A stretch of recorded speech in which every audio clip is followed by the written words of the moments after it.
Okay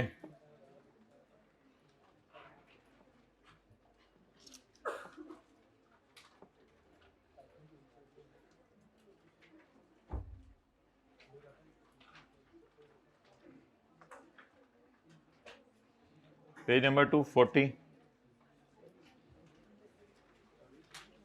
अच्छा, chapter 4 खोलने की जरूरत नहीं। लास्ट क्लास में हम ये डिस्कशन कर रहे थे,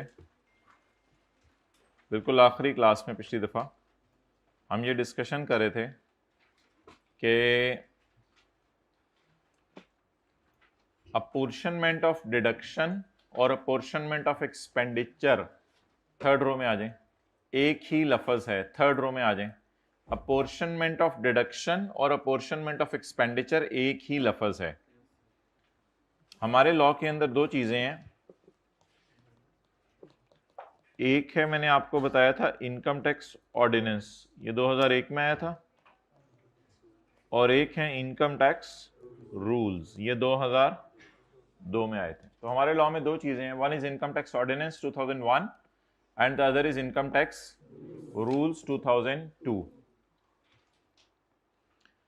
तो ये जो सेक्शन हम पढ़ रहे थे ना एक दिन, अल्लाह आपका भला करे,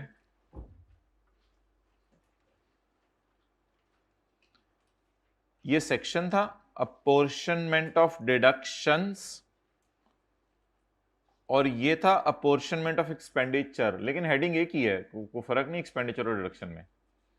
अब मैंने कहा था अगर सवाल में आ जाए in the light of income tax ordinance लिख के आए तो फिर हमेशा सेक्शन 60, और अगर सवाल में आ जाए in the light of rules लिख के आए तो रूल नंबर 13 लिख के आना है, और अगर कुछ भी ना लिखा हो, 4-5 नंबर का सवाल हो, तो फिर सेक्शन 60, क्योंकि ये मेन चीज है, ये ऑर्डिनेंस है, ये रूल्स नहीं है। भाई थर्ड रो में आ जाओ।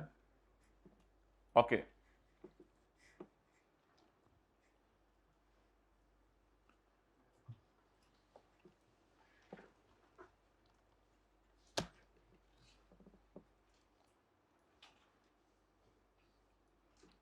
हाँ, जो पास्ट पेपर का सवाल था उसमें मेरी नज़र नहीं पड़ी थी, उसमें उसने स्पेसिफिकली हाइब्रिड में स्टूडेंट ने बताया था कि इनकम टैक्स ऑर्डिनेंस का लफ्ज़ लिखा हुआ है। What do you understand by concept apportionment under income tax ordinance, यानी रूल्स के तहत नहीं, ऑर्डिनेंस के मुताबिक। तो सेक्शन 67 लिख के आ जाएंगे 5-6 नंबर का। Okay next.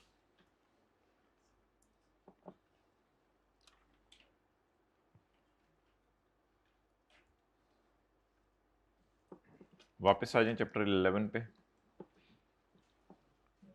10 पे।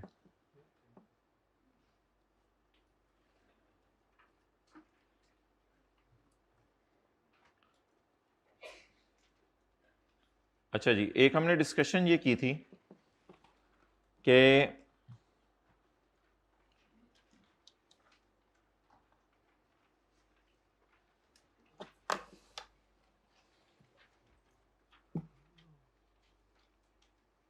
इनकम फ्रॉम कैपिटल गेन, अगर आपने प्राइवेट कंपनी के शेयर्स बेचे हैं तो ये नॉर्मल रिजीम में गिरेगा, और अगर आपने ज्वेलरी पेंटिंग वगैरह बेची है तो ये भी नॉर्मल रिजीम में गिरेगा। तो this all will fall under normal tax regime. और दूसरी बात हमने ये पढ़ी थी, भाई वो प्लास्टिक वाली बोतल रख दिया करें। दूसरी बात हमने ये पढ़ी थी कि जो पब्लिक कंपनी के शेयर्स हैं उनका बेचना नॉर्मल रिजीम में गिरेगा या सेपरेट ब्लॉक, और इमूवेबल प्रॉपर्टी जिसमें प्लॉट था, कंस्ट्रक्टेड प्रॉपर्टी थी और फ्लैट था, उसका बेचना भी फॉल करेगा सेपरेट ब्लॉक में। ये भी अब्दुल्ला को कहिएगा 3-4 और अरेंज कर लें, अभी कह दें उसको। तो ये और ये दोनों कहां फॉल करेंगे बोले, सेपरेट ब्लॉक के अंदर। Okay let's start.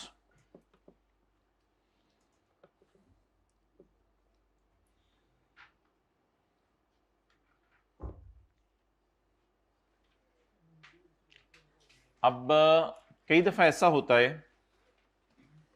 कि पेज नंबर 238, कई दफा ऐसा होता है कि you will sell the shares आप शेयर्स बेचेंगे, बट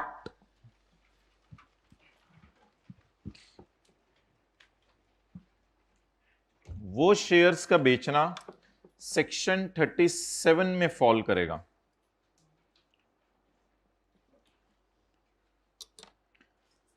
आप बेच रहे होंगे पब्लिक कंपनी के शेयर्स, लेकिन वो बेचना फॉल करेगा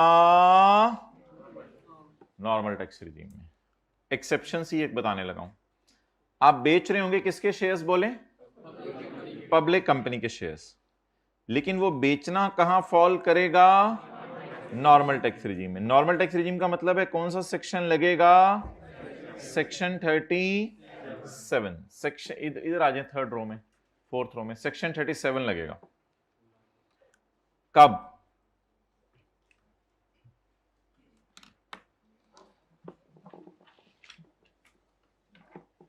आप लिस्टेड कंपनी के शेयर्स बेचने होते हैं स्टॉक एक्सचेंज के जरिए। अगर आप लिस्टेड कंपनी के शेयर्स स्टॉक एक्सचेंज के जरिए ना बेचें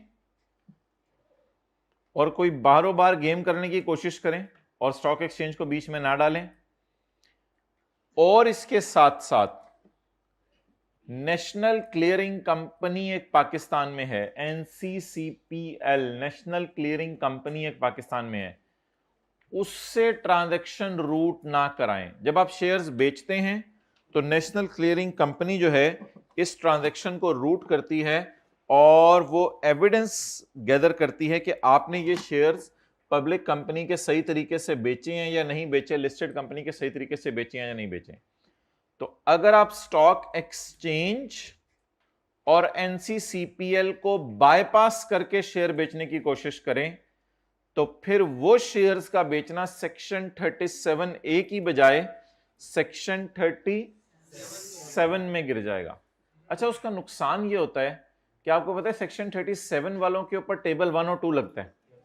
टेबल 1 और 2 में रेट बड़े हाई हैं, इधर 37A में तो 15% तक रेट है, उससे ज्यादा रेट नहीं है, तो उधर रेट बड़े हाई हैं। और एक और भी नुकसान होगा आपको, जब 37A में जो चीज गिर जाएगी ना, फिर उसमें नोशनल एक्सपेंसेस भी माइनस करने की इजाजत नहीं है। नोशनल एक्सपेंस पता है ना, वो जो -0.5%, पता है ना, क्लासें ले रही है ना, मसला मसला। ओके ओके, अच्छा भाई उनको जरा बुलाइएगा, टीए को।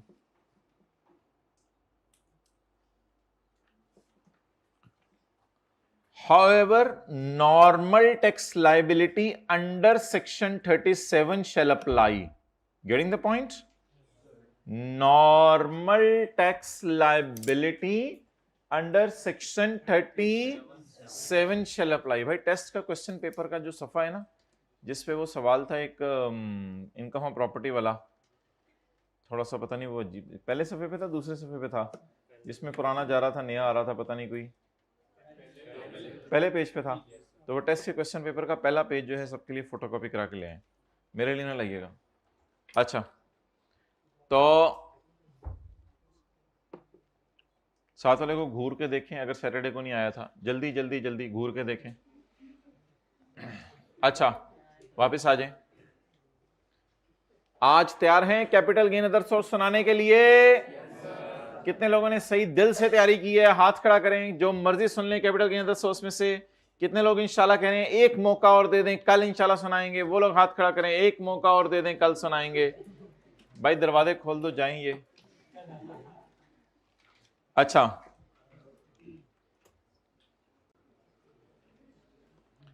however, normal tax liability as applicable under section 30 shall apply on disposal of listed company shares. साथ वाले को देखें, है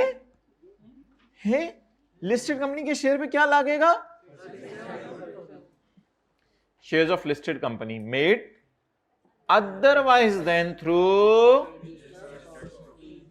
stock exchange and which are not settled through stock exchange से भी रूट कराना जरूरी है और national clearing company Pakistan limited से भी रूट कराना जरूरी है, वरना वो शेयर्स का बिकना कहां गिर जाएगा? सेक्शन 30। और अगर सेक्शन 37A में गिर गया तो इसका क्या मतलब होगा? ये तो लिखा ही हुआ है यहां, नॉर्मल टैक्स लाइबिलिटी लगेगी, एनटीआर नॉर्मल टैक्स रिजीम में गिर जाएगा। Okay, next, shares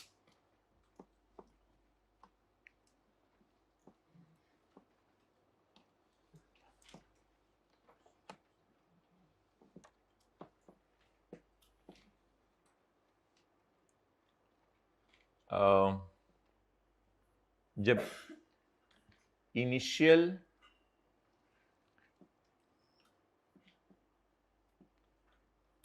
public offering ये होती है कि कंपनीज जो है इनिशियली शुरू में पहली दफा पब्लिक को शेयर्स ऑफर कर रहे होते हैं। शायद आपने सुना हो लफ्ज इनिशियल पब्लिक ऑफरिंग। तो कंपनीज वाले शुरू में, यानी पहली दफा समझ लें, इनिशियल पहली दफा पब्लिक को शेयर्स अपने ऑफर कर रहे होते हैं। अच्छा, जब कंपनीज पब्लिक को अपने शेयर्स ऑफर कर रही होती हैं तो इसे कहते हैं इनिशियल पब्लिक ऑफरिंग। अब सवाल यह है कि section 37 shall apply on disposal of following shares disposed of through initial public offering during listing process. फर्ज करें ये शेयर्स 2-3 लोगों के पास थे, शोहर के पास थे, बीवी के पास थे, उसके कजन के पास थे, उसके ताया के पास थे, इन लोगों के पास थे। अब एक बंदे के पास, ताया के पास, उसमें से मिसाल के तौर पे 10 लाख शेयर थे, तो ताया को कहा जी बिजनेस से फारग करो, ये 10 लाख शेयर्स आप पब्लिक को ऑफर कर दो। 3-4 लोगों के पास शेयर्स हैं, उसमें से 10 लाख शेयर्स जो ताया के पास से हैं, ताया का तो कोई पता नहीं, ताया से पिछले दिनों लड़ाई भी हुई थी, कंपनी में फटा डाल के बैठ सकते हैं, तो ताया को फारिग करो और ये शेयर्स पब्लिक को ऑफर कर दो। अब ताया वो शेयर बेच रहे होंगे और इनिशियल पब्लिक ऑफरिंग उनकी हो रही होगी, तो shares through initial public offering during listing process, और कंपनी को भी क्या कराया जा रहा होगा? लिस्ट स्टॉक एक्सचेंज में, ताकि आज के बाद सारे शेयर्स किसके जरिए बिके? स्टॉक एक्सचेंज के जरिए बिके। तो लिस्टिंग प्रोसेस में जो शेयर्स इनिशियल पब्लिक ऑफरिंग के दौरान बेचे गए, इनके बेचने पे भी सेक्शन 37 लगेगा। हां, अगर आप कोई ऐसा सीन कर लो कि आप शेयर्स के बेचने की डिटेल एनसीसीपीएल को बेचने के बाद जमा करा दो और टैक्स भी जमा करवा दो सेक्शन 37A वाला, तो कोई नहीं, आप हमारे भाई हो। चाहे बाद में भी आपने नेशनल क्लियरिंग कंपनी को डिटेल जमा करा दी, तो इनिशियल पब्लिक ऑफरिंग वालों को हम रिलैक्स करते हैं, फिर आप पे सेक्शन 37A ही लग जाएगा। एक्सेप्ट का क्या मतलब है? एक्सेप्ट का क्या मतलब है? आप क्या ऊपर क्या लिखा हुआ है, क्या लगेगा? 37 लगेगा। और नीचे क्या लिखा हुआ है? क्या? अच्छा, तो अब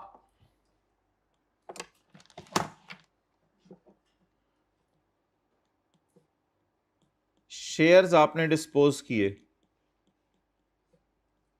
no stock exchange involve and no NCCPL, तो सेक्शन 37। अच्छा, शेयर्स आपने डिस्पोज किए इनिशियल पब्लिक ऑफरिंग के जरिए, तो क्या लगेगा? Section 37।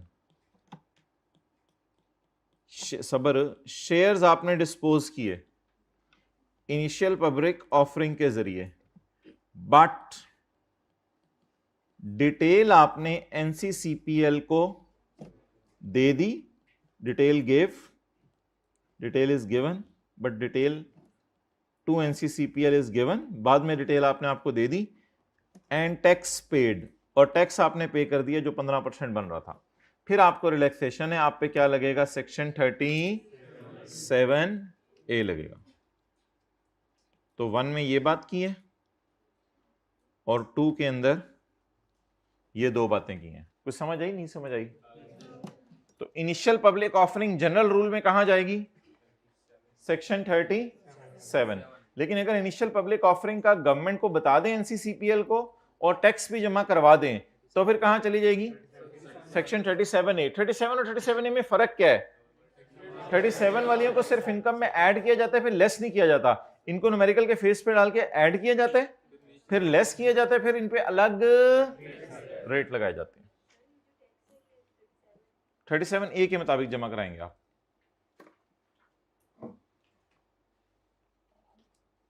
Hybrid third row please लिख लें।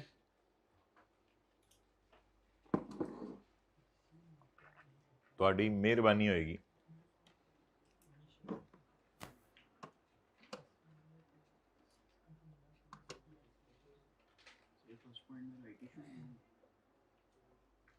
पॉइंट 1 में राइट इशू तो नहीं है, ये तो वैसे ही आम लोग एक दूसरे को शेयर बेच रहे हैं।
Okay, next.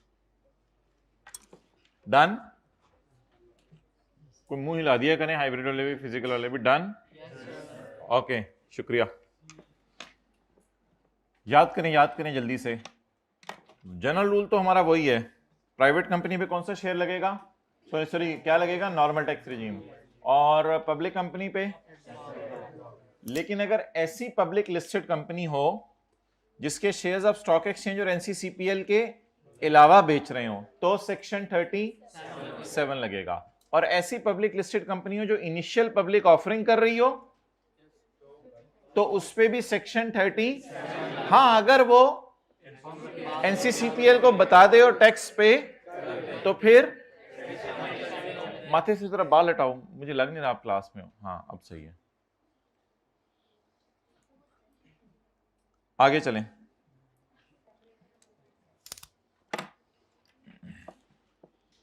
अच्छा, अब ये वो वाली डिस्कशन खत्म हो गई। अब जो हमारी डिस्कशन नोशनल एक्सपेंसेस वाली है वो शुरू होने लगी है। That is an independent new discussion and entirely new बात जो हमने न्यूमेरिकल्स में कर ली हुई है। In case of market based transactions, market based transactions कहां होती हैं? स्टॉक एक्सचेंज में ही होती है ना, मार्केट तो स्टॉक एक्सचेंज है। In case of market based transactions,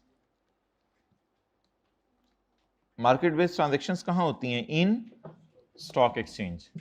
In case of market-based transactions in stock exchange involving any security, जिसमें कोई security involve हो, a notional expense equal to 0.5% of sale and 0.5% of cost shall be applied instead of actual charges नहीं लिए जाएंगे, actual charges नहीं लिए जाएंगे।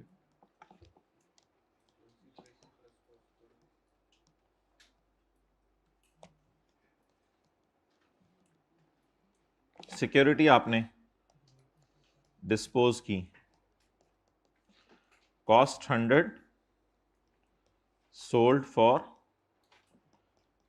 150,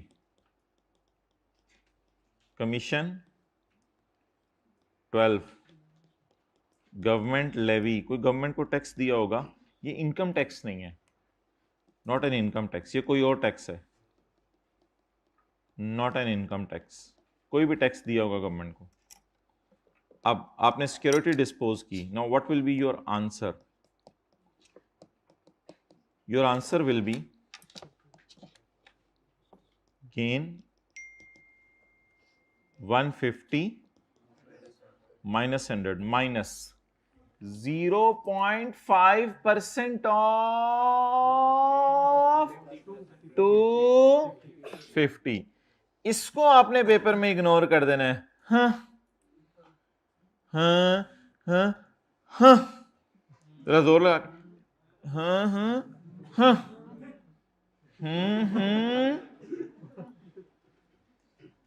करें सारे दूसरे इसको, हाँ हाइब्रिड में भी आवाजें आए, हाँ हाँ हाँ हाँ, तो इन दोनों को आपने इग्नोर कर देना है। बताएं 48.75 नोट कर लें। तो किसको इग्नोर करना है? एक्चुअल, ये इनकम टैक्स नहीं है, कोई और टैक्स होगा, गवर्नमेंट ने कोई भी टैक्स लगाया होगा शेयर बेचने पे, हो सकता है कोई सूबे की गवर्नमेंट लगाती हो, कोई भी लगाती हो, not an income tax. Income tax तो हम खुद निकालेंगे इस पे। रिपेयर को भी इग्नोर नहीं करते थे, उसकी जगह क्या माइनस करते थे? तो यहां भी एक्चुअल खर्चों को इग्नोर कर दें, उसकी जगह क्या माइनस कर दें? Notional expenses. ये नोट क्यों नहीं करे? सेकंड नंबर नोट्स घर रह गए हैं भाई, एक सफा मंगवा के दो टीए रूम से, या साथ वाले दे रहे हैं रजिस्टर से फाड़ के, देख लें, जल्दी करो, देख लो अब कौन जीतता है, या आप ला दो टीए रूम से, या साथ वाले को रजिस्टर से दे दें, पिछली रो वाले रजिस्टर से दे दें, कोई दे दें अगली रो, जल्दी जल्दी जल्दी। जी जी बिल्कुल, हाइब्रिड में आए, कोई मसला ही नहीं, लेट आना है तो बंदे को रिलैक्स रहना चाहिए, लेट आना क्या प्रॉब्लम है?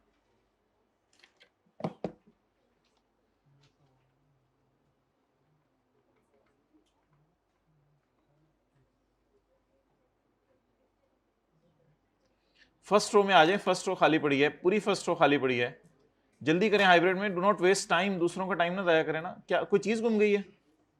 अच्छा अच्छा, फिर हेल्प आउट कर दें, जरा देख दें, कोई कैलकुलेटर है, मोबाइल है नीचे, जरा देख दें, जाहिर बात है अगला बंदा परेशान होता है, एक आधा मिनट देख लें सारे।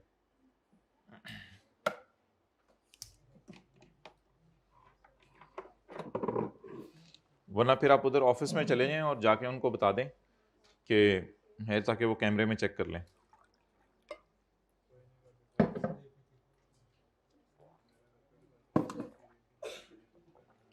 डन जी। क्या एक्चुअल खर्चा माइनस करने की इजाजत है या नोशनल एक्सपेंसेस?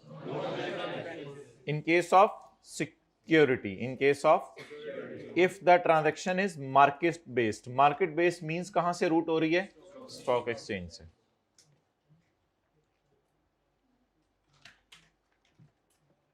और खैरियत से हैं? बड़ी मुझे खुशी हो रही है, एक बंदा जो है वो घुटने को बिल्कुल ऊपर रख के ऐसे बड़े मजे से जो है वो बैठा हुआ है। भाई वापस इसी तरह हो, मुझे इस पर कोई एतराज नहीं, आप जैसे पढ़ने में कंफर्टेबल हो, बट ये ना हो कि मैं सुनूं और आपको आता ना हो। आई एम सीरियस, आपने लेट के क्लास लेनी है, लेट के क्लास लें, दीवार के साथ टेक लगानी है, दीवार के साथ टेक लगाएं। आपको यहां तक इजाजत है कि आप सरों का तेल सर पे लगा के आए और दीवार को तेल से खराब कर दें, यहां तक आपको इजाजत है, लेकिन पढ़ें सही, पढ़ें सही। व्हाइट वॉश तो हो ही जाना है, ये गन तो मारती रहते हैं बच्चे, सामने भी देखें क्या क्या लिखा हुआ है किसी ने, दिल की बातें सारी इधर ही लिखने का मौका मिलता है। इन केस ऑफ, जो मर्जी करें बट पढ़ें, इन case of market based transactions in stock exchange involving any security, a notional expense equal to 0.5% of sale and 0.5% of cost will be applied instead of, instead of का मतलब समझ आ गया ना? हाँ, instead of का ये मतलब होता है ना, हाँ, इन दोनों को क्या कर दें? इग्नोर कर दें। इन दोनों को हमने देखा है? नहीं देखा। मसलन किस किस को इग्नोर करना है? और बहुत से लोग जिंदगी में इग्नोर करते हैं। किस किस को इग्नोर करना है? Brokerage, commission, levy and other related, बोले बोले बोले बोले बोले इंसिडेंटल एक्सपेंसेस, जरूरी एक्सपेंसेस, इनको इग्नोर कर दें।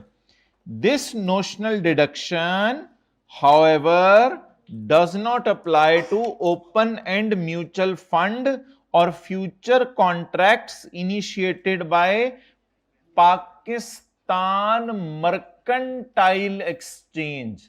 ये मर्केंटाइल एक्सचेंज कौन सी होती है? पाकिस्तान मर्केंटाइल एक्सचेंज, जहां शेयर्स बिकते हैं या गुड्स बिकती हैं? गुड्स बिकती हैं। अब ये लाइन जो है ना, असल में ना वो किसी चीज को ना कहीं से निकालता है। अब वो जो किसी चीज को यहां से निकाल रहे हैं ना, वो निकालना अगर तो आपके सिलेबस में है तो फिर मैं बताऊंगा कि निकाल के कहां रिक्लासिफाई करना है। इसकी एक मिसाल सुनिएगा जरा तसल्ली से। हमने निकाला था, क्या करने इसी को, अच्छा, हमने निकाला था लैंड एंड बिल्डिंग और प्लांट एंड मशीनरी के किराए को प्रॉपर्टीज से। मैंने आपको प्रॉपर्टी के चैप्टर में उसे निकालना भी सिखाया और अदर सोर्स में उसको लाना भी सिखाया। यहां पर हम कह रहे हैं कि नोशनल एक्सपेंस माइनस नहीं करना दो लोगों ने। फिर ये दो लोग क्या करें वो आप सीए फाइनल में पढ़ेंगे। तो इसलिए इस प्रोविजन को थोड़ा सा मैं रट्टा कहा करूंगा। जब वो कह रहा होगा ये वाली चीज यहां नहीं लगेगी, फिर यहां क्या लगेगा वो हमारे सिलेबस में नहीं है, तो फिलहाल इसको निकाल दें। समझ आए या ना आए, थ्योरी की हद तक याद कर लें। प्रिंसिपली स्पीकिंग आईकैप को ये लाइन सिलेबस में किताब में अपनी डालनी नहीं चाहिए, ऐसे ही रिलेवेंट लाइन है आपके सिलेबस के लिए, और पिछले 10 साल में कभी टेस्ट नहीं हुई और होनी भी नहीं इंशाल्लाह, लेकिन उसने सिलेबस में डाली हुई है। तो इनको यहां से निकाल दें, फिर निकाल के कहां डालें, और ये हैं क्या ओपन एंड म्यूचुअल फंड और पाकिस्तान मर्केंटाइल एक्सचेंज, ये हमारे स्कोप में बिल्कुल नहीं है। तो बस कोशिश करें एक फिक्रा याद करने की किसी तरह। The notional expense does not apply, यानी शायद वहां पे फिर 0.5% माइनस नहीं होगा ना, ये मतलब है ना। The notional expense does not apply, बस ये दो रट्टा मार लें आगे फिक्रे। Number 1, to open end mutual fund और फ्यूचर कॉन्ट्रैक्ट्स, जो किसने किए हों? मर्केंटाइल स्टॉक एक्सचेंज के लोगों ने किए हों। फिर ये लोग क्या करेंगे? छोड़े परे हमें क्या, छोड़े परे हमें क्या। ये बिल्कुल उसी तरह है कि छोटे भाई को अम्मी ने निकाला और निकाल के फर्स्ट फ्लोर पे भेज दिया। आप इंटरेस्टेड होंगे वो कहां गया है। इसी तरह चोर को अम्मी ने निकाला घर से, तो आप उसमें इंटरेस्टेड नहीं होंगे वो गया कहां है। तो बस इसको फिलहाल यहां से निकाल दें, यानी कि नोशनल एक्सपेंसेस वाली दो बंदों पे नहीं लगने। फिर उन पे क्या लगना है? हमारा कोई नहीं। तो कोशिश कीजिएगा यार, अगर ये कुछ हल्का फुल्का रट्टा लग सका, मेरे ख्याल से तो आसान है, लग ही जाएगा। Notional expenses will not apply to number 1 open end mutual fund and, तो अब पेपर में 2 नंबर का सवाल इसमें से आ सकता है कि what is the tax treatment of notional expenses. Notional expenses की क्या टैक्स ट्रीटमेंट है? तो बस ये 2 लाइनें लिखेंगे और क्या है। अच्छा, हमारा सवाल यह था कि एक ऊपर लफ्ज उसने यूज किया मार्केट बेस्ड। तो मैंने आपको कहा था मार्केट बेस्ड ट्रांजैक्शंस वो होती हैं जो कहां से रूट हो? Stock exchange. वो आगे उसने लिख दिया फॉर क्लैरिफिकेशन। कहते हैं अगर आपको कोई मसला है तो क्लैरिफिकेशन मेरे से ले लो, ऐसी मेरे तक आ जाओगे, मैं भी बिजी हूंगा, तो मैं इधर ही तुम्हें बता देता हूं। For clarification, market based transaction refers to a transaction conducted at a registered stock exchange. जाहिर बात है पाकिस्तान में स्टॉक एक्सचेंज रजिस्टर्ड ही है, कोई अनरजिस्टर्ड स्टॉक एक्सचेंज पाकिस्तान के अंदर नहीं है। तो it is a registered stock exchange और ऑन द प्लेटफॉर्म ऑफ एनसीसीपीएल। तो जो ट्रांजैक्शन स्टॉक एक्सचेंज और एनसीसीपीएल से रूट हो, और की जगह जहां एंड भी लिख सकता था वो, कोई ऐसी बात नहीं। तो जो ट्रांजैक्शन स्टॉक एक्सचेंज और एनसीसीपीएल से रूट हो, that is called as market based. और वहां पर क्या माइनस करने की इजाजत है? नोशनल एक्सपेंसेस माइनस करने की इजाजत है। ओके,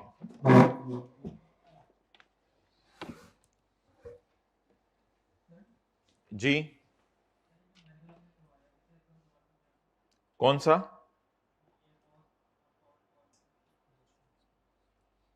देखो बस लॉ में ये लिखा हुआ है कि जब आप सिक्योरिटीज बेचें तो आपने एक्चुअल खर्चे माइनस नहीं करने, बल्कि उसकी जगह 0.5% of sale price plus purchase price minus कर देना है। जी माय डियर, कुछ सवाल आपके जहन में आ रहा है इससे तो पूछें। यह क्लियर हो गया? आवाज आ रही है? माइक आपके पास है? ठीक है, तो जब भी आप सिक्योरिटीज बेचें तो एक्चुअल खर्चे इग्नोर करें और क्या करें उसकी जगह 0.5% of sale price plus purchase price, इसे क्या कर दें, माइनस कर दें।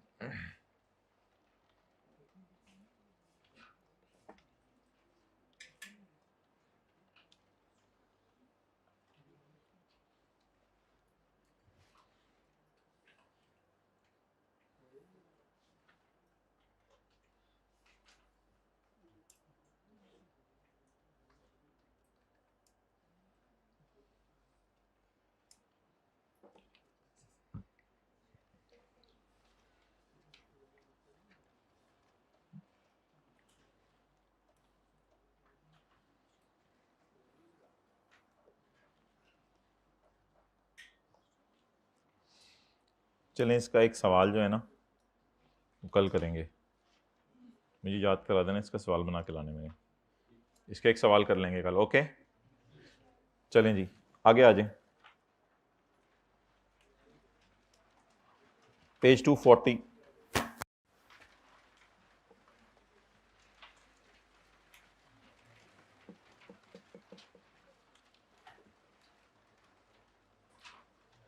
gain on security shall be computed on the basis of FIFO method, and if shares are sold on same date then average method will apply। फिर average method लगेगा। अच्छा, शायद आपने इन्वेंट्री के अंदर इंट्रोडक्शन टू अकाउंटिंग में FIFO और weighted average पढ़ा हो, जरा हाथ खड़ा कर दें जी। कोई सवाल है आपका? अच्छा, मैंने कहा था हाथ खड़ा करने को, मैंने कहा सबको इकट्ठे कोई सवाल याद आ गया। तो अगर आप सिक्योरिटी सेम दिन में खरीद के बेचें, अगर आप सिक्योरिटी क्या करें, सेम डे में खरीद के बेचें, same day purchase and sale, if shares are sold on same day then कौन सा मेथड लगेगा, एवरेज। और अगर सेम डे को ना बेचें बल्कि सेम डे की बजाय किसी लेट, सेम डे को बेचना तो बड़ा रेयर होता है, उसी दिन खरीद के कौन बेचता है चीजें, अगर लेटर डेट पे आप सेल करें तो FIFO। इसका इंशाल्लाह हमने न्यूमेरिकल करना है, इसका न्यूमेरिकल हम इंशाल्लाह करेंगे चैप्टर नंबर 12 के अंदर, तो उसमें इंशाल्लाह इसकी डिस्कशन हो जाएगी। तो फिलहाल एक बस बात छोटी सी याद कर लें, अगर शेयर सेम डेट को खरीद के बेचे तो एवरेज मेथड, और अगर आज खरीद के चंद दिनों बाद बेचे तो FIFO।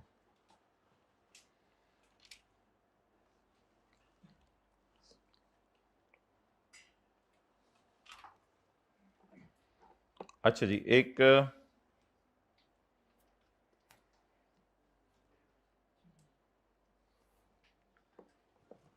वॉश सेल, सेल को धो देना, अब जरा अटेंटिव रहना है, वॉश सेल, सेल को धो देना।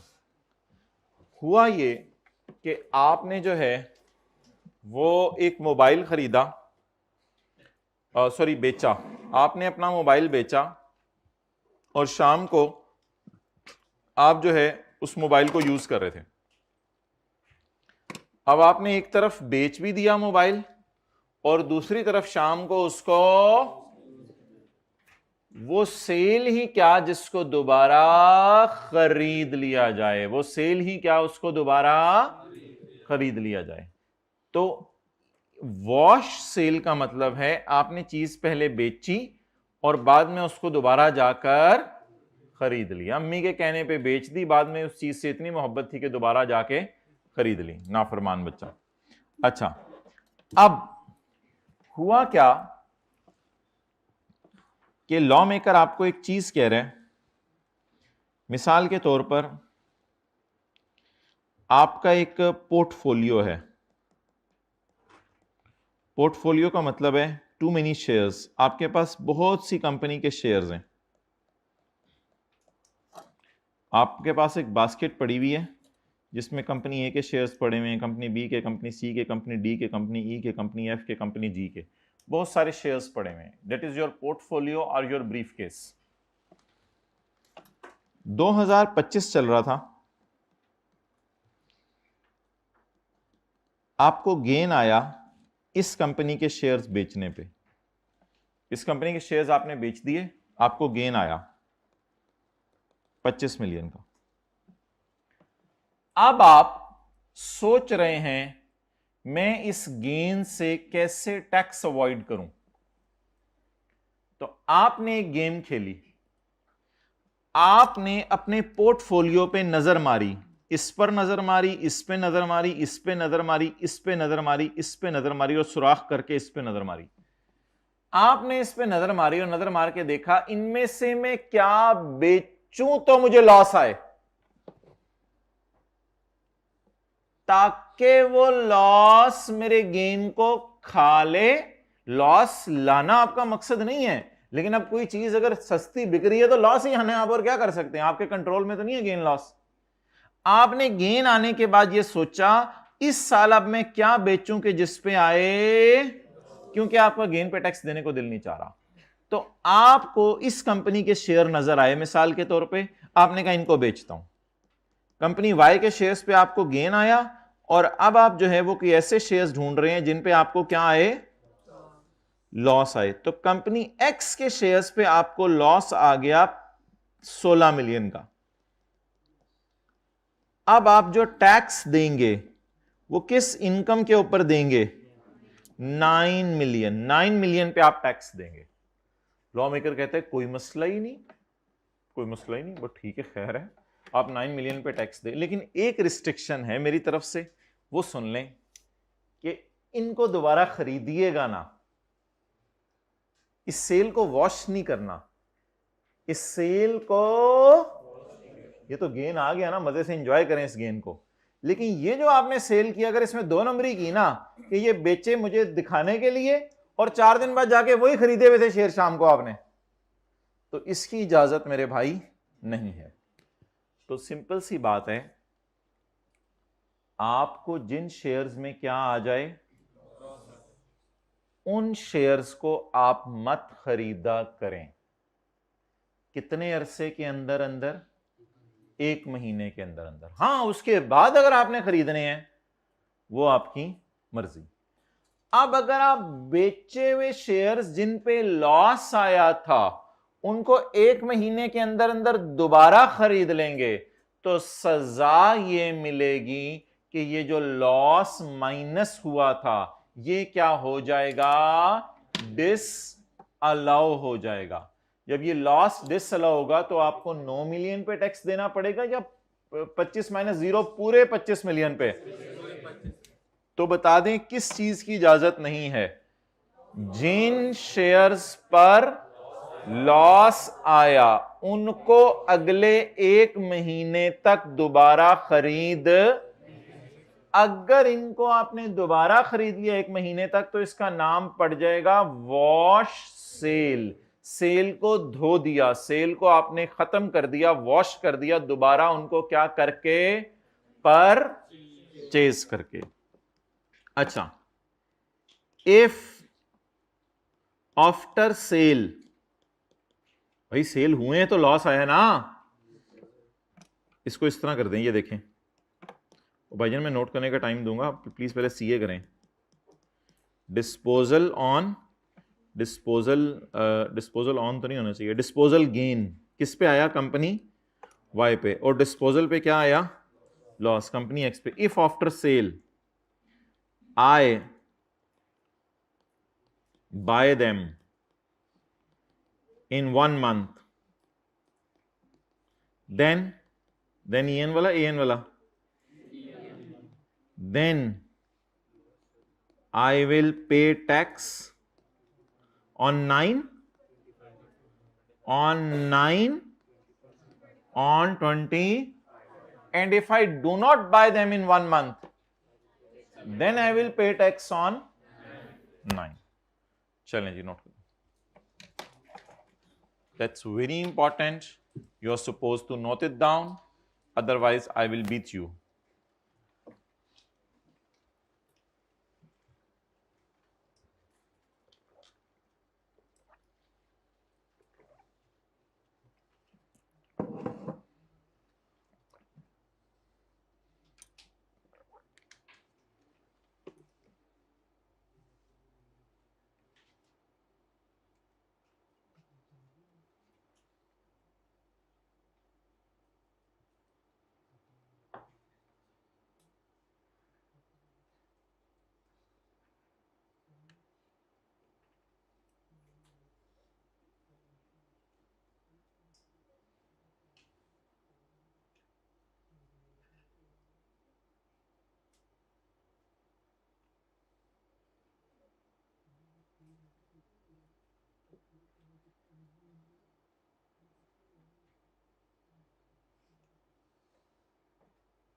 चलें जी आगे। बस कहने का मतलब ये होता है कि जल्दी नोट करें आप लोग।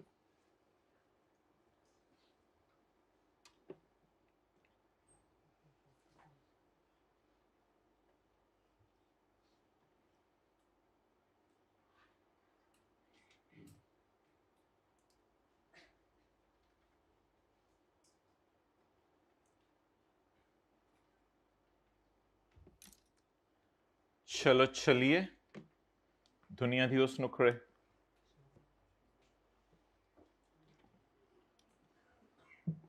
बाकी दोनों क्लासेस में भी रखा है। मुझे सवाल दिखा दें एक दफा। वॉश सेल, मुझे सवाल दिखा दो एक दफा। वॉश सेल दिखाओ। इफ एन इन्वेस्टर, तस्वीर भेजो। If an investor sustains loss, अगर एक इन्वेस्टर को क्या आ जाए, किस पर, ऑन डिस्पोजल ऑफ सिक्योरिटी के बेचने पर। कौन सी सिक्योरिटी के बेचने पे लॉस आया? If investor sustains loss on disposal of security and in 1 month, and in 1 month, एक महीने के अंदर ही और इस बीवी बच्चे, कई दफा वो बानो के नाम के खरीद लेता है शेयर, बड़ा तेज है। तो अगर वो बानो के नाम के शेयर खरीद ले, रुखसाना के नाम के शेयर खरीद ले, सब्जेक्ट टू कि उसकी बीवी हो ये, अगर वो बानो या रुखसाना के नाम के शेयर खरीद ले तो फिर क्या होगा? हम तो डूबे हैं सनम, तुमको भी ले डूबेंगे। तो बहरहाल पकड़ा तो यही जाएगा, बानो तो इसके लिए दुआएं करेगी। तो ये हरकत गड़बड़ होगी और इसको पकड़ा जाएगा और इसे कहा जाएगा कि मोहतराम, मोहतराम बानो के सरताज, आपको ये लॉस माइनस करने की इजाजत नहीं है, क्योंकि आपको मना किया गया था कि इन शेयर्स को आपने एक महीने के अंदर अंदर नहीं बेचना। बस तीनों क्लासों में रख दें, आप जाएं रिलैक्स करें। एंड इन 1 मंथ ही और हिज बीवी बच्चे परचेज द सेम शेयर। दस मेंटेनिंग हिज पोर्टफोलियो का मतलब बताएं। दस मेंटेनिंग हिज, जब आप आएंगे इसकी बास्केट में नजर मारेंगे तो ये वाले तो जा चुके, ये वाले वहीं पड़े होंगे। 10, पंजाबी वाला 10 नहीं, अंग्रेजी वाला 10। 10 maintaining the, how he has maintained the portfolio real guys. बेचने से पहले भी ये पड़े हुए थे इधर, और जब बेच दिए तो दोबारा खरीदे तो फिर भी 10 मेंटेनिंग द पोर्टफोलियो, नजर मारी तो ये शेयर उधर ही पड़े हुए थे। अब सजा बताए ना, सजा ऊपर लिखी हुई है, capital loss shall not be admissible. अब ये लॉस माइनस करने की इजाजत, और अब आप टैक्स किस पे देंगे? पूरे 25 पे। ये 25 लिखने की मैंने कोशिश की है। टैक्स किस पे देंगे आप? 25 पे। इसको दोबारा पढ़ लें। येलो वाला हाईलाइट कर लिया आपने ऊपर?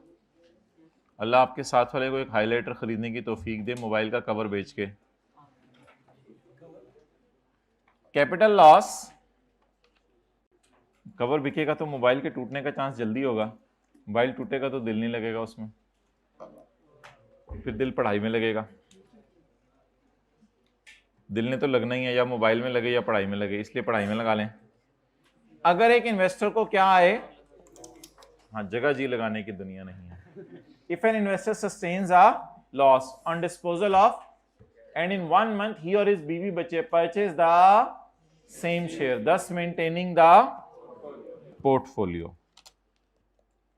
then क्या होगा? then बोले then capital loss shall not be admissible, capital loss minus करने की इजाजत नहीं होगी। अच्छा जी, अगले पेज पे आए। टैक्स स्वैप सेल, मोबाइल को पुठा करके रखे ना, ऐसे फिर कोई नोटिफिकेशन आएगा, मैसेज आएगा, बंदा देखता है। हाइब्रिड प्लीज मोबाइल को पुठा रखे, पहली दूसरी रो पुठा करके रखे मोबाइल को। Tax swap sale, what does it mean? Tax swap sale, cross trade में पढ़ा देता हूं, tax swap cell.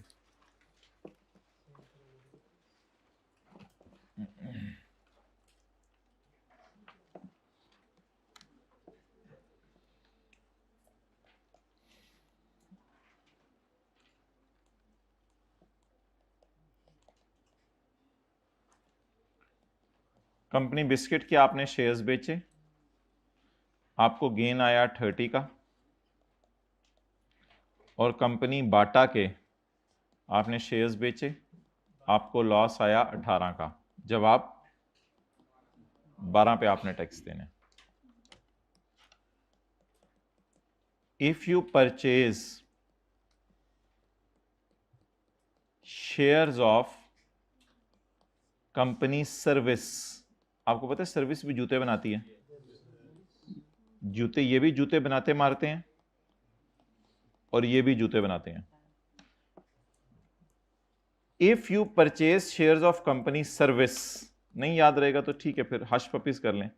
Hush puppies से तो जूते ही जहन में आते हैं, नहीं परस तो नहीं मेरे जहन में आ रहा, जूते आ रहे हैं, मैं क्या करूं। If you purchase shares of company Hush Puppies, अगर आप हश पपीस के शेयर खरीद लें, still 18 will be disallowed. 18 क्या हो जाएगा?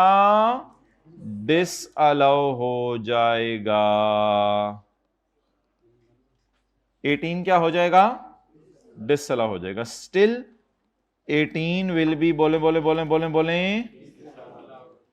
अभी भी 18 डिस अलाउ हो जाएगा। रीजन बताएं क्या है? आपने शेयर्स तो बदल लिए, लेकिन आपने ऐसी कंपनी के शेयर खरीदे वो भी जूते मारती थी, वो भी जूते बनाती थी। तो शेयर तो आपने, खड़े हो, खड़े हो आप, आपको कॉन्सेप्ट ज्यादा अच्छा समझ आएगा। आज ये ट्रांसफर हो रहा है कॉन्सेप्ट, फील कीजिएगा। आपने शेयर्स तो बोले बोले बोले बोले बोले बोले बेच दिए, आपने शेयर्स तो बैठे, आपने शेयर्स तो बेच दिए बाटा के, लेकिन जब खरीदने की बारी आई तो आपने खरीदते हुए बाटा के नहीं खरीदे, लेकिन ऐसे ही इदारे के खरीद लिए जिससे जूते ही बनाने हैं, तो इसकी भी इजाजत नहीं है, इंडस्ट्री बदलनी थी। हां, if you purchase shares of company Honda जो गाड़ियां बनाती है, नाउ 18 विल बी अलाउड, फिर 18 अलाउ हो जाएगा, क्योंकि अब आपने जो है वो इंडस्ट्री भी बदल ली है। होंडा वाले तो जूते नहीं, होंडा के जूते हैं, मैं देखिए ना, होंडा जूते बना रही है, मैंने होंडा के जूते पहने हुए। ठीक है, नोट करें जी। तो इधर उधर की ना बात कर, तू बता कल तेरे घर संडे आया था? संडे आया था कल आपके घर? कैसा रहा, एंजॉय किया संडे को? टेस्टी था?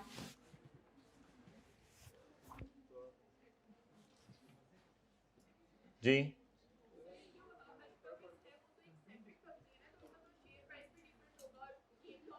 बस वो लॉ मेकर कह रहे हैं कि अगर आप सेम इंडस्ट्री में रहेंगे तो सेम इंडस्ट्रीज आमतौर पे सेम तरीके से रिएक्ट करती हैं। जैसे गवर्नमेंट जूते की इंपोर्ट की इजाजत दे दे बाहर के मुल्क से, चाइना से, तो फिर बाटा सर्विस हश पपीज वाले सारे ही परेशान होंगे कि हमारी सेल पे फर्क पड़ेगा।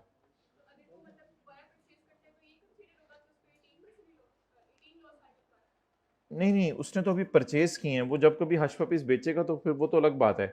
फिलहाल हमारा ये मकसद है कि अगर आप कोई सेल करें तो सेल करके सेम इंडस्ट्री में आपने चीजें खरीदनी नहीं है, शेयर्स बस। अखा खोल के क्लास लाओ।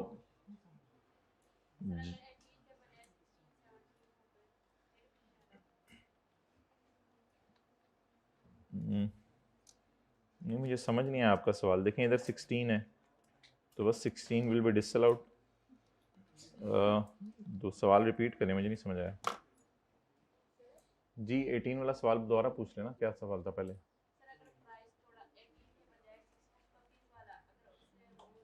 नहीं नहीं, हश पपीज वाला शेयर आगे जितने मर्जी का खरीदें उससे कोई फर्क नहीं पड़ता, हमने बस इस 18 को डिसअलाउ करना है। हश पपीज वाला शेयर जितने मर्जी का खरीदें आप। अब समझ आया आपका सवाल जी।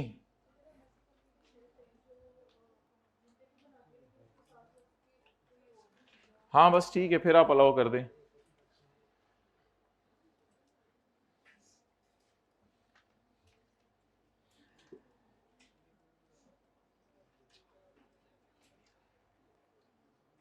प्यार से पूछो साथ वाले से, मियाँ मिठू चूरी खाओगे?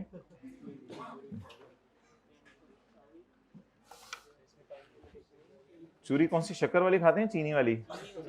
चीनी वाली जाने दो यार। इसमें टाइम लिमिट 1 मंथ ही है, वैसे लॉ मेकर ने बताई नहीं। शक्कर वाली बेहतर है। ओ सॉरी, ये मैं बात कर रहा था, इसमें टाइम लिमिट 1 मंथ ही है, लेकिन उसने बताई नहीं।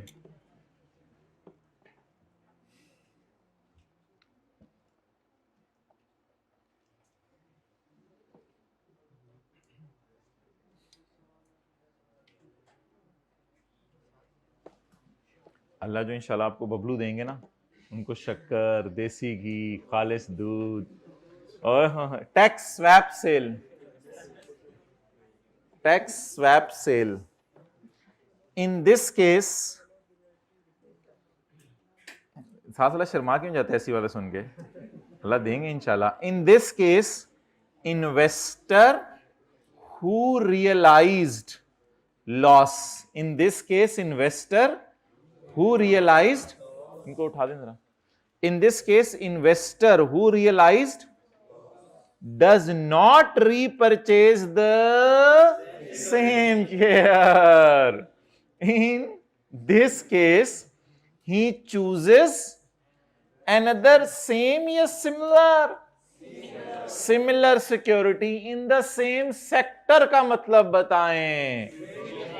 इंडस्ट्री सेम है ना, उसका भी काम जूते मारना है, इसका भी काम जूते मारना। इसके जरिए उसने कोशिश की है कि वो टैक्स को एलिमिनेट करे, यही कोशिश की है ना।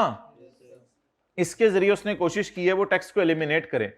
देखें, ये बाटा कंपनी के शेयर्स बेचना मकसूद नहीं होता, लेकिन आपको बिस्किट वाली पे इतना गेन आ गया होता है कि आपको गेन पे टैक्स देते हुए डेथ आ रही होती है, मौत आ रही होती है, तो आप उस गेन को कम करने के लिए असल में शेयर्स बेचते हैं। फिर through this he has eliminated the tax, इसने टैक्स भी बचाने की कोशिश की है, एंड थ्रू दिस, इतने से ये वाली गेम करके इसने टैक्स बचाने की कोशिश की है। बाद में तो उसने खरीद लिया ना, क्योंकि बेचना का दिल ही नहीं था उसका।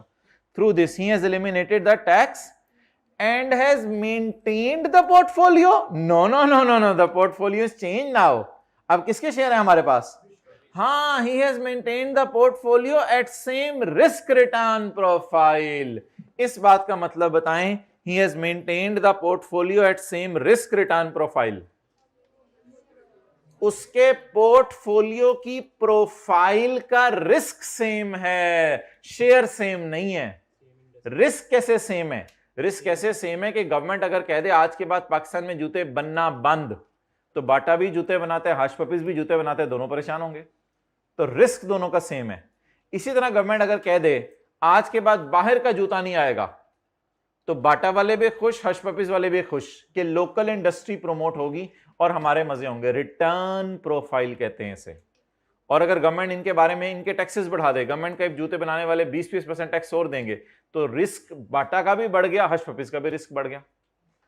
तो क्या हमने शेयर सेम, पोर्टफोलियो सेम रखा है या पोर्टफोलियो का रिस्क रिटर्न सेम रखा है?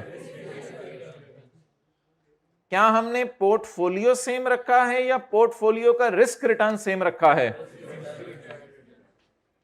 और पिछली मिसाल में पोर्टफोलियो सेम रखा था। पढ़ें जी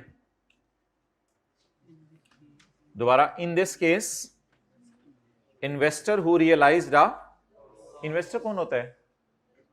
जिसके पास शेयर होते हैं। Investor who realized does not purchase the same share, same share नहीं खरीदता, सिक्योरिटी शेयर ही होते हैं आमतौर पर। In this case he chooses another similar share in the same sector, same sector में वो सिमिलर शेयर खरीदता है।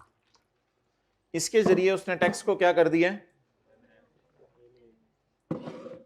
and has also maintained the portfolio at the same risk and return profile. Risk के साथ कॉमा डाल दें return के दरमियान में।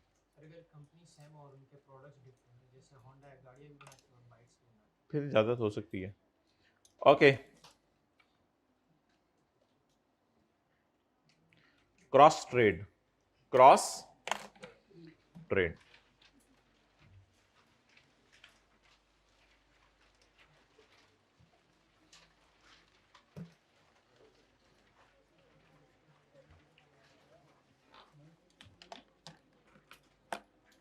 अच्छा भाई,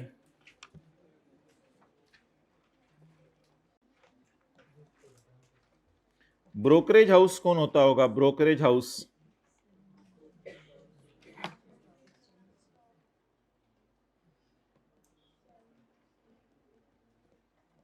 जो बड़े लेवल पे शेयर खरीदता बेचता है, ब्रोकर्स जिन्हें कहते हैं। ठीक है, ब्रोकरेज हाउस। ये बबलू का है और ये बबलू के कजन का है। ये बबलू के कजन का है। अब हुआ क्या कि इसको गेन आया 50 ट्रिलियन का, ज्यादा होगी, और इसको गेन आया 70 ट्रिलियन का। अब ये इस गेन के ऊपर बिलियन, अब ये इस गेन के ऊपर टैक्स नहीं देना चाह रहे। अब बबलू अपने कजन को वो शेयर बेचेगा जिससे बबलू को लॉस आए, और बबलू का कजन बबलू को वो बेचेगा जिससे बबलू के कजन को लॉस आए। कहते हैं ये कोऑर्डिनेशन तुमने करने की कोशिश की तो दोनों के लॉस फर्क कर दूंगा। साल के एंड पे बोरियां की बोरियां जा रही हैं, क्या हो रहा है जी? बबलू अपने कजन को जो है वो शेयर बेच रहे जिनपे लॉस आए, और इसी तरह बबलू का कजन किसको शेयर बेच रहे हैं? बबलू को बेच रहे ताकि बबलू के कजन को लॉस आए। तो अब अगर इधर से इधर शेयर बिके और क्या आया? लॉस। लॉस आया मिसाल के तौर पे 30 का, इसको फर्ज कर लें इसको भी लॉस आया, जितना मर्जी लॉस आया उससे कोई फर्क नहीं पड़ता। लॉस 42 का आया, कोई लॉस आना जरूरी आना बराबर नहीं है। लेकिन ये लॉस कैसे आया? ये वाला जो लॉस आया था इसकी वजह से ये लॉस आया और इसकी वजह से ये लॉस आया। तो इसका नाम क्या है? क्रॉस। उसको जो 42 का लॉस आया वो इसकी वजह से आया, इसकी वजह से इसको बेचने से 42 का लॉस आया और उसको इसको बेचने से 30 का लॉस आया। ये लॉसेस में माइनस करने की इजाजत नहीं है। अगर पता चल जाए कि ये रीशफलिंग किस लिए हुई थी, सिर्फ लॉस को रिकॉर्ड करने के लिए, आगे वही बात है कि 1 महीने के अंदर अंदर अगर इन्होंने खरीद लिए तो ये चीज इनकी पकड़ी जाएगी। अगर नहीं खरीदे फिर कोई मसला नहीं, फिर आप अपने कजन को बेचें, फिर आप अपने फूफा को बेचें, ताया को बेचें, परदादा लकड़दादा को बेचें, उसमें कोई मसला नहीं। लेकिन आप 1 महीने के अंदर अंदर खरीदें मत दोबारा। तो that is like a cross trade, इसकी इजाजत नहीं है। ये जो शेयर्स बेचे हैं उनके ऊपर जो लॉस है, मिसाल के तौर पे शेयर होंगे 32 मिलियन के, वो आपने 2 मिलियन के बेच दिए तो 30 का लॉस आ गया।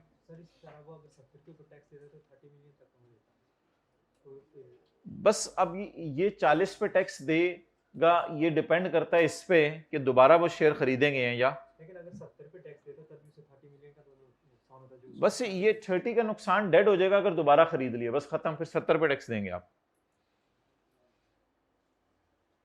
जी। तब तो ये दोनों सेल कर दें एक दूसरे को तो लॉस डिडक्ट जरूर होगा, लेकिन अगर बाद में पता चल जाए कि इन्होंने महीने के अंदर अंदर दोबारा खरीद लिए हैं तो फिर वो जो लॉस डिडक्ट हुआ है वो डिसअला हो जाएगा।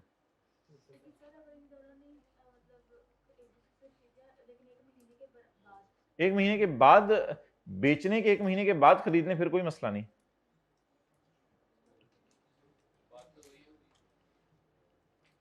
तो ठीक है 1 महीने बाद लेने, 1 महीने बाद तो प्राइसेस में जमीन आसमान का फर्क हो जाता है, तो एक एक दिन से प्राइसेस का फर्क पड़ता है। मारना नहीं है हाइब्रिड में, सेकंड लास्ट हो, हाथ नहीं चलाने। अच्छा,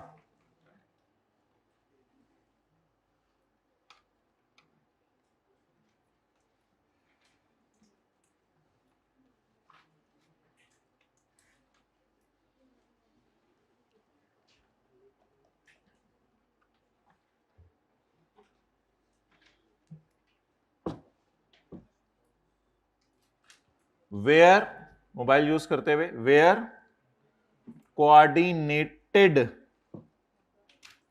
reshuffle of securities, where coordinated reshuffling of, shuffling हो रही है, रीशफलिंग हो रही है, इधर वाले उधर बेच रहे हैं, उधर वाले इधर बेच रहे हैं, कोऑर्डिनेटेड प्रॉपर प्लान से चल रहा है ये काम।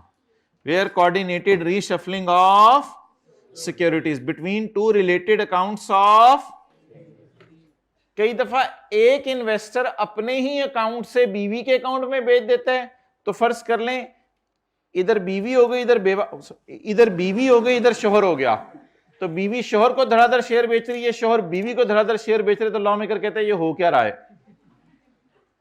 तो where coordinated reshuffle of securities between two जानने वाले अकाउंट्स ऑफ, एक ही इन्वेस्टर अपने जानने वाले अकाउंट्स में सेल परचेज कर रहा है, बेटे बेटी को बेची जा रहा है, और बिटवीन बड़े लेवल पे गेम हो रही है, बिटवीन टू रिलेटेड, रिलेटेड का मतलब ये है ना कि ये इसका कजन है, तो जानने वाले हैं, रिलेटेड, रिलेटेड पार्टी भी शायद आपने लफ्ज कभी सुना हो।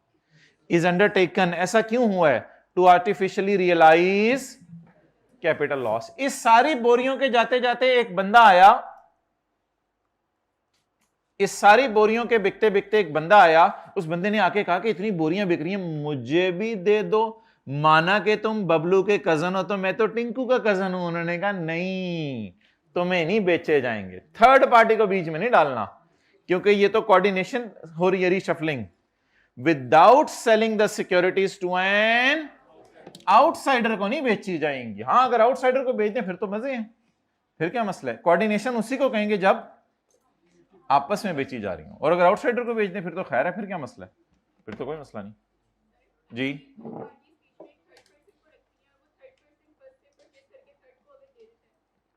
तो ये तो कोऑर्डिनेशन की फर्दर कोऑर्डिनेशन होगी, ये तो हाई लेवल की कोऑर्डिनेशन होगी, ये भी पकड़ी जाएगी, फिर भी डिसल हो जाएगा। एसेंस तो वही है ना ट्रांजैक्शन की। वो कैसे पता चलेगा, बस तहकीक से पता चलेगा। अब ये लॉ, ये कैसे पता चलेगा एक बंदा 183 डेज पाकिस्तान में रुका है या नहीं रुका, ये तो सच ही बोलेगा बंदा। ओके, सवाल निकाल लें।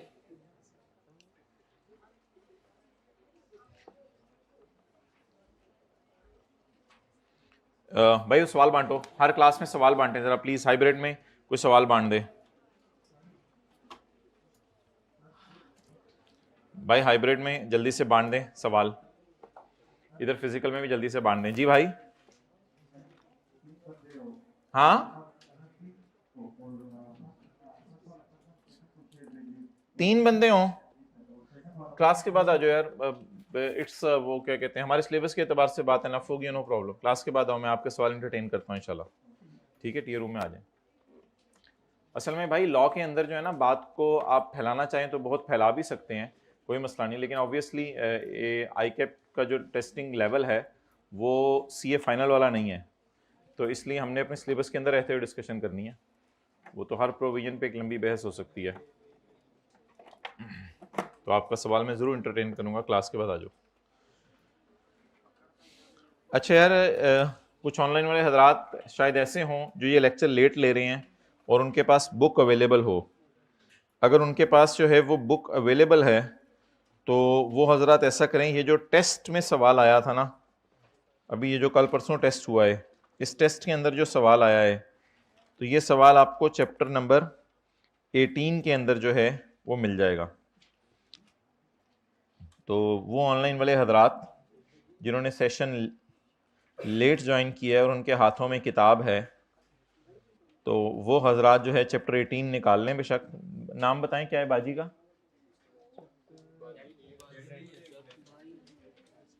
अच्छा जैन लिखा हुआ इधर,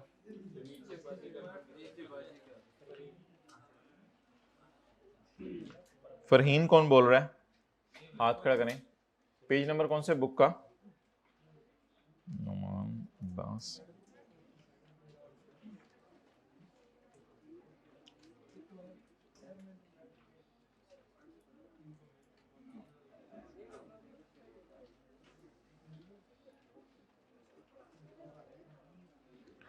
बुक तो इंशाल्लाह आ जाएगी 1-2 दिन में।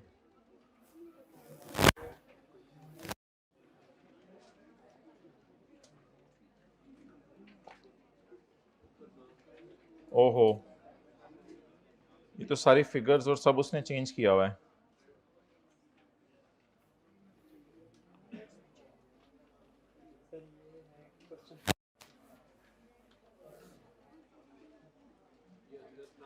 चलें ठीक है,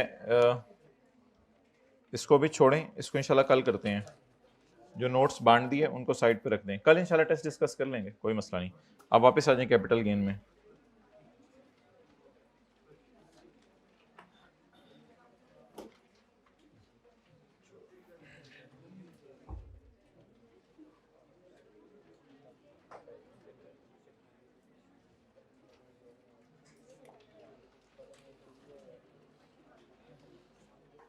पास papers,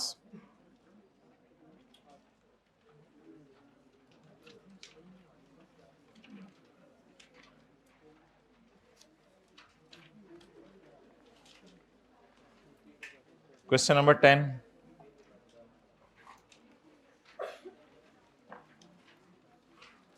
Zaheer sold a painting, खामोश रहे। Zaheer sold a painting to his brother on 10 April 2017 for ₹2 million. Question 10 हो गया था, 11 नहीं हुआ था, 10 भी हो गया था, ठीक है। 9 भी, हाँ 9 नहीं हुआ, ठीक है। सालिहा इज अ रेजिडेंट पर्सन, भाई नोट्स नहीं चाहिए भाई, छोड़ो ना यार, नोट्स नहीं चाहिए। She disposed of the following assets during tax year 2007। इसमें जो जो पॉइंट मैं करवाऊंगा वो आपने करना है सिर्फ, पॉइंट 2 और 4। She sold jewellery for 23 lakh which was purchased by her husband in March 2005 for 13 lakh and gifted to her on the same date, और उसी दिन शोहर ने उसको गिफ्ट कर दी थी। अच्छा मुझे बताएं इसकी सेल प्राइस क्या होगी? 23 लाख और कॉस्ट 13 लाख। तो क्या ज्वेलरी पर गेन आया या लॉस आया? लॉस आया। She sold for 23 lakh which was purchase for 13 lakh, तो ज्वेलरी पर क्या आया? और ये गेन किस हेड में जाएगा? Income from. तो बोलें jewellery falls under the definition of capital asset and the gain of 1 million will be chargeable under the head capital gain। सवाल की रिक्वायरमेंट पढ़ें क्या लिखा हुआ था, डिस्कस। नेक्स्ट जी पॉइंट 4, ऑन 20 अक्टूबर 2006, ये 2007 का साल बनता है ना, खामोश रहे ना, असल में यकम जुलाई 6 से अगला साल शुरू हो चुका है ना। On 20 October 2006 she sold a dining table. Saleha जज्बाती हुई है, कभी ज्वेलरी बेच रही है, कभी घर की डाइनिंग टेबल बेच रही है। कल भी एक बंदा जज्बाती हुआ था उस दिन। अच्छा तो he sold a dining table to Fahim for ₹18,000 which she had purchased on 15 May for 15,000 for her dining tables का कारोबार है बाजी का, या बाजी इस डाइनिंग टेबल के ऊपर बैठ के खाना खाती थी? डाइनिंग टेबल के ऊपर बैठ के क्या खाती थी? खाना खाती थी। तो अगर ये डाइनिंग टेबल के ऊपर बैठ के खाना खाती थी तो डाइनिंग टेबल पर्सनल मूवेबल है। डाइनिंग टेबल भी हिलती थी, ये भी हिलती थी, तो डाइनिंग टेबल क्या हो गई? Personal movable property. तो लिखें डाइनिंग टेबल ऑफ बाजी इज, जल्दी लिखें, डाइनिंग टेबल ऑफ बाजी, ऑफ सालेहा लिख दें, जो मर्जी लिख दें। डाइनिंग टेबल ऑफ बाजी इज पर्सनल मूवेबल प्रॉपर्टी, हिलेबल है ना। देयरफॉर, आप लिख रही हैं ये थर्ड लिख लें, जो क्लास में आए हैं, फीस दी हुई है ना सबने। Therefore it does not fall under the definition of capital asset. It does not fall under the definition of capital asset. So gain is not chargeable.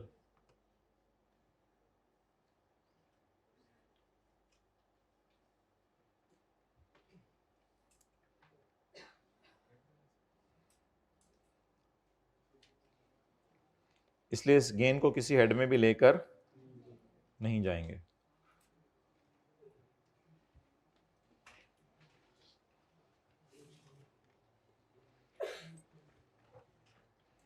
अच्छा जी, इसके बाद मोहतरम ये क्वेश्चन नंबर 2 है, ये आपने होम वर्क में करके आना है। क्वेश्चन नंबर 2,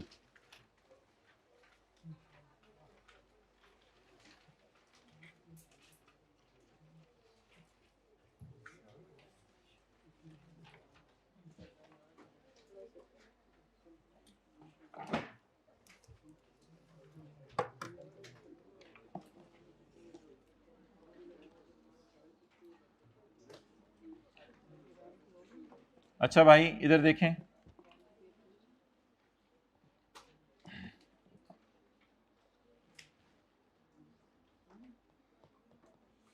आपने कंपनी एक्स के शेयर बेचे, कंपनी एक्स के शेयर बेचे, तो इसमें 40% गवर्नमेंट ओन कर रही थी। 40% शेयर इसके कौन ओन कर रहा था? गवर्नमेंट ओन कर रही थी। इसके बाद आपने कंपनी टी के शेयर्स बेचे,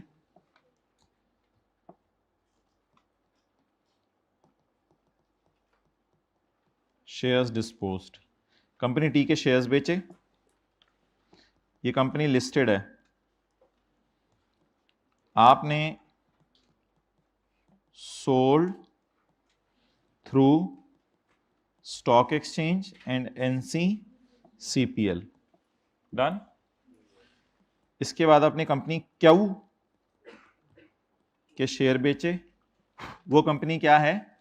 लिस्टेड, ये कंपनी लिस्टेड है, और आपने शेयर्स बेचे sold not through stock exchange, stock exchange के जरिए नहीं बेचे। इसके बाद आपने कंपनी जीटा के शेयर्स बेचे, ये कंपनी भी क्या है? लिस्टेड। इनिशियल पब्लिक ऑफरिंग में आपने बेचे शेयर्स, इनिशियल पब्लिक ऑफरिंग में, but details shared with NSE/CPL and tax is paid, और टैक्स आपने पे कर दिया सेक्शन 37A के मुताबिक। अच्छा जी, अदर, इसके बाद आपने जो है, जल्दी करें जो भी हाइब्रिड में जाने, इसके बाद आपने ज्वेलरी बेची, ज्वेलरी का कारोबार नहीं है, आपके जो जाती इस्तेमाल में थी, ये आपने बेच दी। Date of purchase, date of sale, cost, sold for,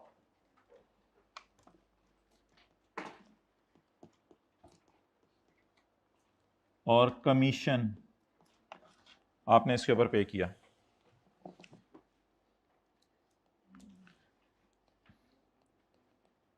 बाईस जून 2025, 22 जून 2025, 22 जून 2025, 22 जून 2025, 22 जून 2025, 22 जून 2025, यकम जुलाई 13, यकम जुलाई 2020, 2023 और यकम जुलाई 2024, यकम जुलाई 2023 और यकम जुलाई 2022 को आपने ख़रीदा था। यकम जुलाई 1980 ये डेट ऑफ परचेज हो गई।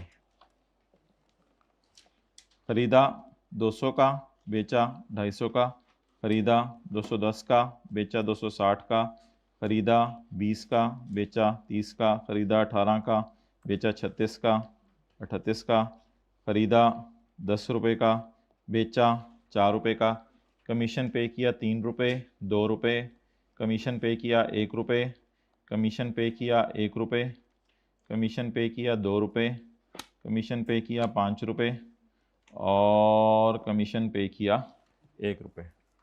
चलें जी, नोट कर लें। आधा मिनट है आपके पास नोट करने के लिए।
जी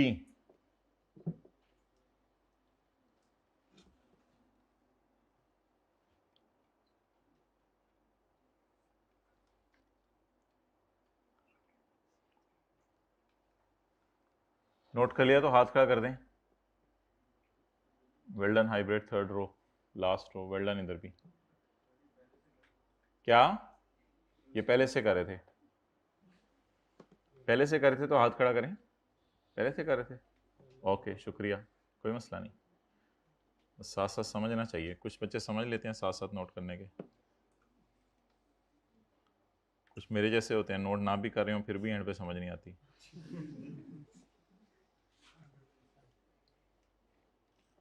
Okay, so just make it simple first and tell. If you note it down today, then we will solve it tomorrow. Yes.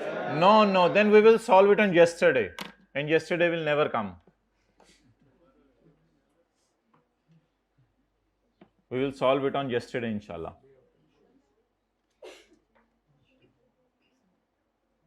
Really, ajeeb people.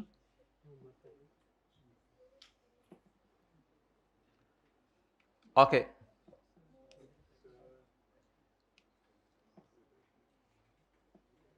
Lahore की तारीख में सैटरडे को पहली दफ़ा ऐसा हुआ है कि आपके पूरे सेशन के हर बच्चे ने जो है वो टेस्ट दिया है। लंबी छोड़ दी। क्या करते थे बचपन में? आप उसको लपेटते थे ऐसे ऐसे। अच्छा, आप बोलें जी। पहली कंपनी क्या है? पहली कंपनी क्या है? प्राइवेट कंपनी, क्योंकि इससे गवर्नमेंट ने कितने शेयर खरीदे हुए हैं? अच्छा जी, ओ मैन, अच्छा ठीक है यार, तस्वीर खींच लेना बस। It's over now guy, GUY guy, it's over. अच्छा, अब जरा मुझे ये बताएं, इनको बता दें ओवर का मतलब क्या है। अब मुझे ये बताएं कि ये इसके कंपनी के शेयर्स जो है, प्राइवेट कंपनी है, तो इसके बेचना कहां फॉल करेगा? सेक्शन 37 में। ये जो मैं रेड से लिख रहा हूं, क्या ये क्वेश्चन का पार्ट है या सॉल्यूशन होने लगा है? सॉल्यूशन होने लगा है। ये कंपनी लिस्टेड भी है और स्टॉक एक्सचेंज और NCCPL के जरिए शेयर बेचे हैं। Section 37A लागेगा। ये कंपनी लिस्टेड तो है लेकिन स्टॉक एक्सचेंज के जरिए शेयर नहीं बेचे, 12 बार शेयर बेच दिए दरख्त पे बैठ के। इस पे सेक्शन 30 यही पढ़ा है आज हमने। ये कंपनी लिस्टेड है, इनिशियल पब्लिक ऑफरिंग के जरिए शेयर बेचे। इनिशियल पब्लिक ऑफरिंग का मतलब अभी स्टॉक एक्सचेंज में लिस्ट ही नहीं हुए, इनिशियल पब्लिक को ऑफर कर रहे हैं, अभी तो स्टॉक एक्सचेंज में लिस्ट ही नहीं हुए। लेकिन बाद में आपने NCCPL को डिटेल दे दी और टैक्स जमा करवा दिया। इन पे भी क्या लगेगा? सेक्शन 37A लगेगा। और आगे jewellery, section 37। Is it a part of question और it is a part of solution? It is a part of solution. Online वाले तस्वीर खींच लें और आपके ग्रुप्स, व्हाट्सएप ग्रुप्स में मैं सेंड कर दूंगा ये तस्वीर। Okay, next, now will move towards solution.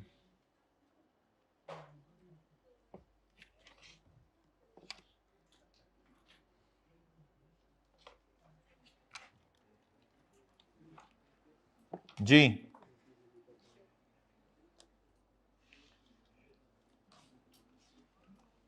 Working number 1, income from capital gain, normal tax regime, कौन सा सेक्शन? 37।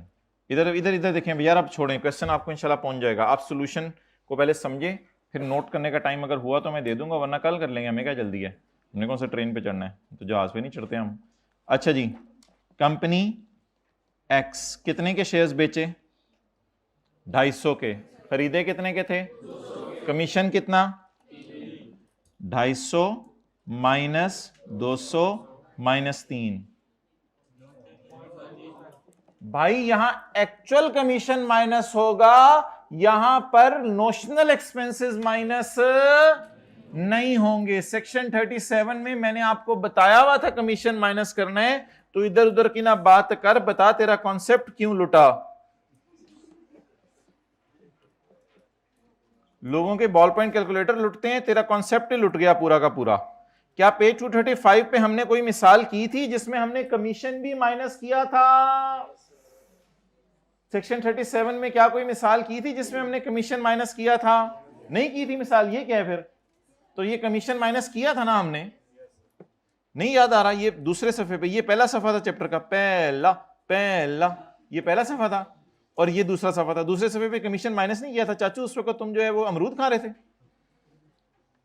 ये माइनस नहीं किया था कमीशन इस वक्त। तो फिर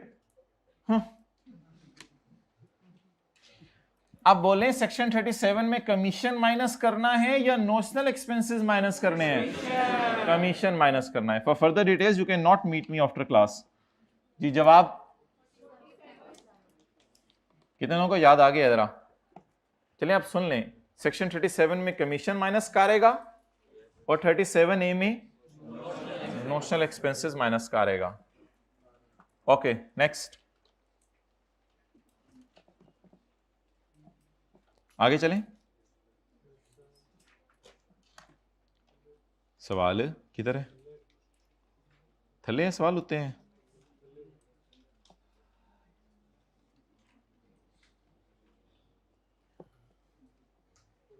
आगे चलें। अब ये कंपनी कौन सी है? लिस्टेड। टी तो मुझे भी पता है। ये कंपनी कौन सी है? लिस्टेड। और शेयर्स किससे बेचे हैं? स्टॉक।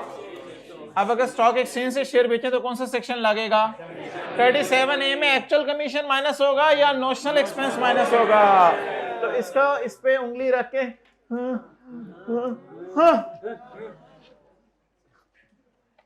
वर्किंग 1 में जाएगा, वर्किंग 2 में जाएगा।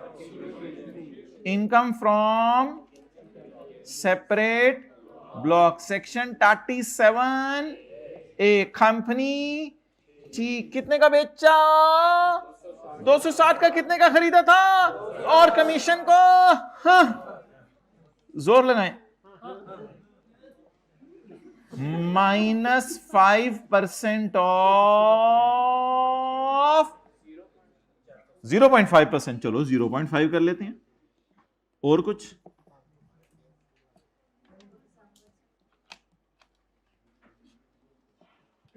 जी बोलें।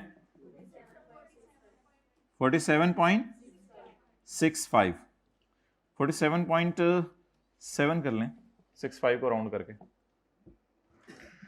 यहां तक कितने लोगों को समझ आ रहा है? जरा हाथ खड़ा करके बता दें। सेक्शन 37 में कमीशन माइनस करना है और 37A में नोशनल एक्सपेंसेस माइनस करने हैं। Emotional expenses, notional expenses. आए अगला सेक्शन कौन सा लागेगा?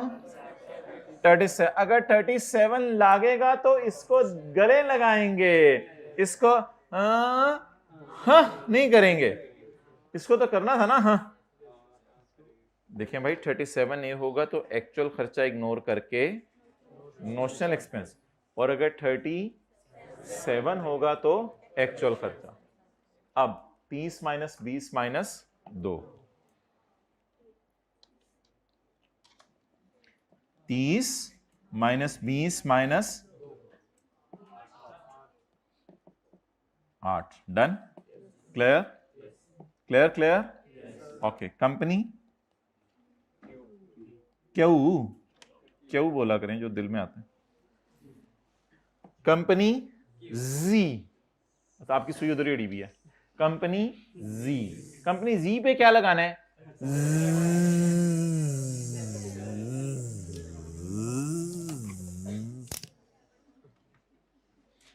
Section 37A।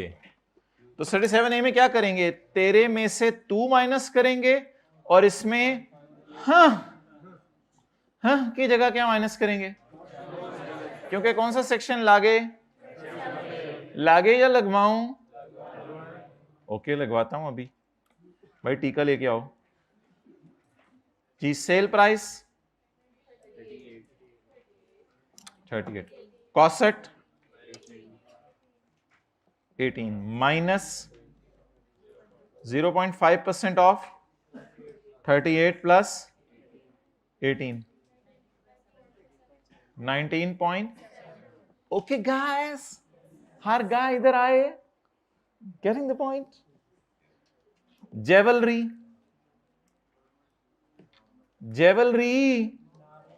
और बुड्ढी दा जेवर बेच छड़िया जालिम ने। जालिम जुलिम का लफ्ज़ ना बोला करें जिंदगी में, मैं तो बस इसलिए बोल रहा हूं कि समझाना था। बुड्ढी की ज्वेलरी शायद बेची हो, कितने की थी, 4 रुपए का, 10 रुपए का कोका था, कोकी होगी फिर छोटी सी, 10 रुपए की कोकी थी और 4 रुपए की बेच दी।